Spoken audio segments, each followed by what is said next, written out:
ఈ నెల మాదే కిట్టి. ఈ శనగలు అందరూ శ్రావణ మాసంలో దేనికైనా టిఫిన్లకైనా తాంబూలాలకైనా యూజ్ అవుతాయని అందరికీ ఇవి ఇచ్చినాం మేము.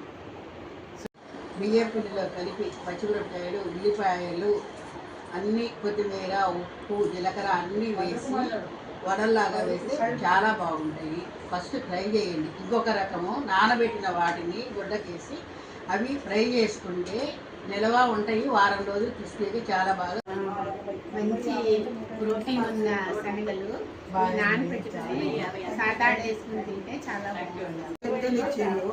ఈ శనగలు బట్టి పోపించి దోశలల్లా మళ్ళీ బిర్యానీలా వేసుకుంటే ప్రోటీన్ ఫుడ్ అని డైటీషియన్ చెప్తుంది. ఇప్పుడు అన్ని శనగలు ఉడకబెట్టి తర్వాత పచ్చిమిరపకాయలు, ఉల్లిపాయలు అన్నీ వేసి నేను అంటే క్విక్ స్నాక్ కింద చేస్తారు. శనగలు ఇచ్చారు. శనగలు నానబెట్టి టమోటా శనగలతో కర్రీ చేసి పూరిలో కర్రీ చేసి ఈరోజు శనగలు ఇచ్చారు మాకు గిఫ్ట్గా.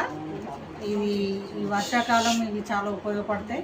శ్రావణ మాసంలో నానబెట్టి తాంబూలం ఇవ్వడానికి ఉపయోగించవచ్చు. శనగలు నానబెట్టేసి